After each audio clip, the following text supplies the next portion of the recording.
Hoy quiero reflexionar acerca de dos discursos y si tengo tiempo un tercero, de los primeros discípulos o apóstoles del Señor que son realmente impecables y asombrosos. Tanto el de Pedro, el apóstol, como del diácono y primer mártir Esteban, no pueden ser atribuidos a ellos mismos, sino al Espíritu Santo.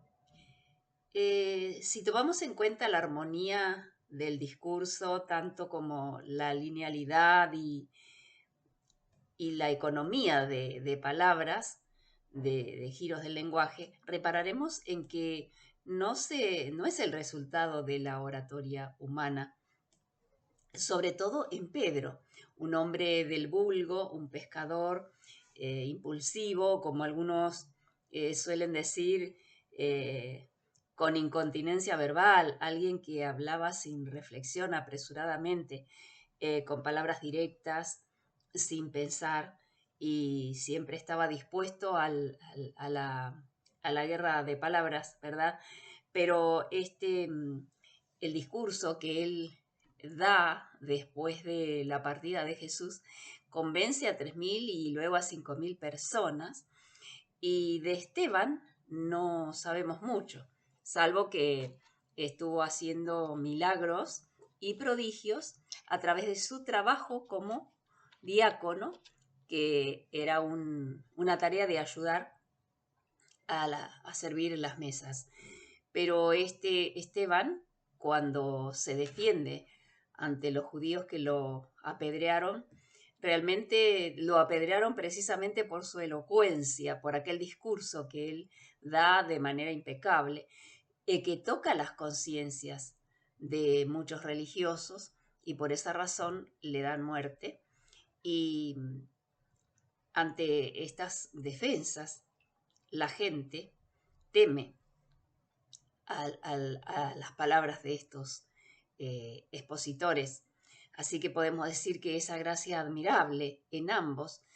estaba dirigida por el Espíritu Santo. Y esto lo había determinado Jesús antes de irse, cuando les da la promesa de que no los va a dejar solos, que va a venir a morar en ellos y a través de ellos va a poder decir aquellas cosas que los corazones preparados van a recibir, mientras que otros, como ya estaba también anunciado, van a rechazar. Y así sucede en la actualidad. Es por eso que a veces pensamos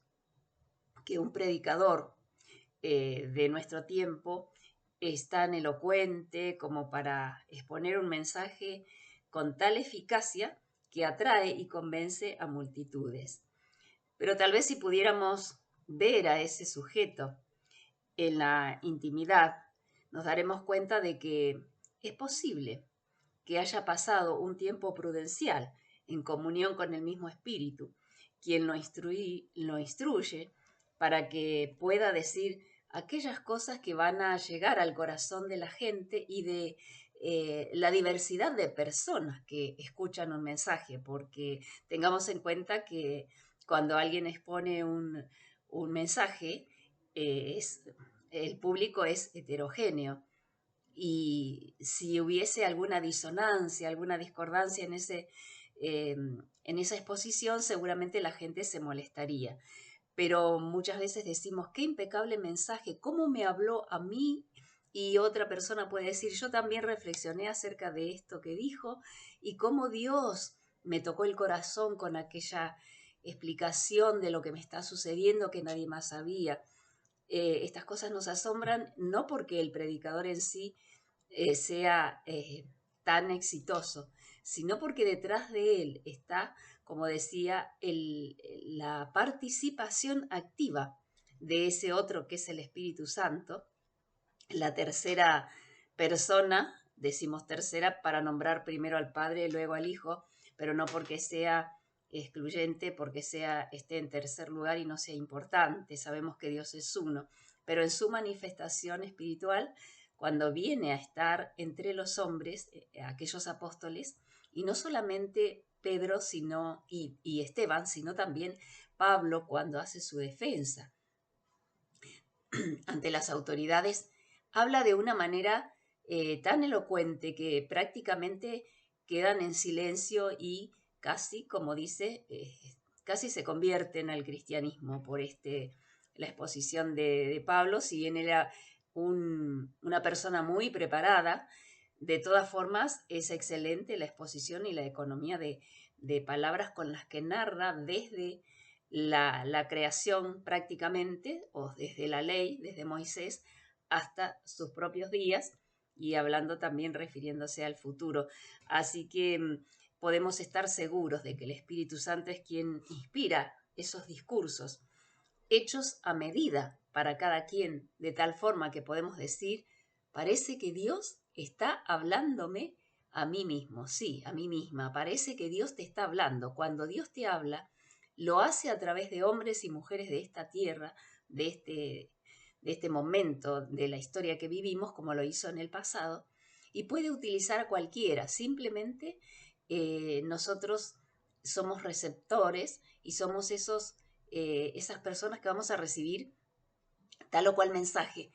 pero es Dios el que pensó en nosotros. Así que si alguna vez escuchás un mensaje que te calce justo, que sea a medida y puedas decir, está hecho a mi medida, no puedo agregar nada más, es como si me hubiese visto y hubiese visto la situación por la que estoy atravesando. Bueno, no son los hombres ni las mujeres de esta tierra, es el mismo Espíritu Santo que se complace en tomar una vida, poner sus propias reflexiones, sus propias palabras, y qué sería conveniente que diga en ese momento para cada cual, porque recordemos, en una reunión hay personas de distinta índole, de distinta procedencia, y a todas y a cada una el Espíritu las tiene en cuenta. Así que cuando alguien nos hable, prestemos atención, si es esa persona que tiene ciertos dones como para entender lo que nos está sucediendo, o simplemente es el mismo Dios a través de su Santo Espíritu que nos conoce y sabe lo que necesitamos en ese momento. Por eso eh, me gustaría y me interesa saber tu opinión, pero más allá de eso yo quiero dejar mi opinión acerca de estos mensajes. A estos apóstoles les costó la vida la exposición de esos mensajes. Recordemos que Pedro murió martirizado y él, considerándose indigno, pidió que lo crucificaran cabeza abajo, porque no era digno de ser crucificado como su maestro. A Esteban, cuando lo apedreaban, dijo, Señor, perdónalos, perdona a estos que me están apedreando, porque no saben lo que están haciendo. Y de Pablo sabemos que fue decapitado, no se conocen detalles de su muerte, pero él decía, yo ya estoy a punto de ser sacrificado y el tiempo de mi partida está cercano. Entonces está cercano el tiempo, por eso les dejaba las cartas escritas, sobre todo a su hijo espiritual Timoteo, para que viniese a verlo o le trajese algunas cosas, porque él ya sabía que estaba pronto a partir, a ser sacrificado por la palabra del Señor. Y seguramente no le tembló la mano cuando fue conducido a ese lugar para ser decapitado. Y asimismo, en estos días y desde hace mucho tiempo, oímos noticias de gente que está siendo muerta por causa de la palabra de Dios. O sea, los cristianos de cualquier denominación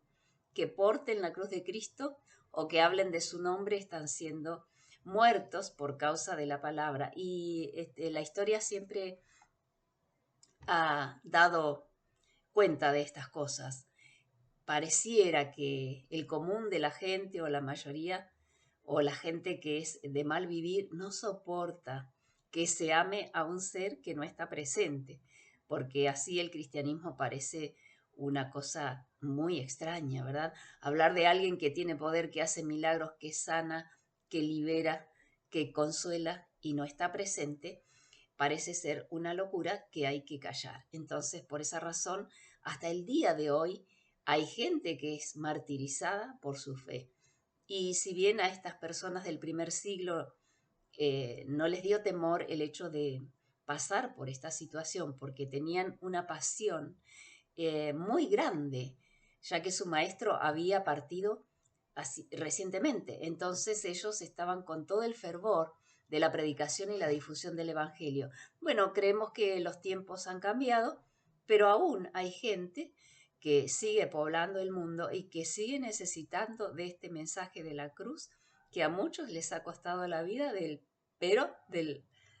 que, como decía el apóstol Pablo, no me avergüenzo de este evangelio porque es poder de Dios para la salvación de todo aquel que cree.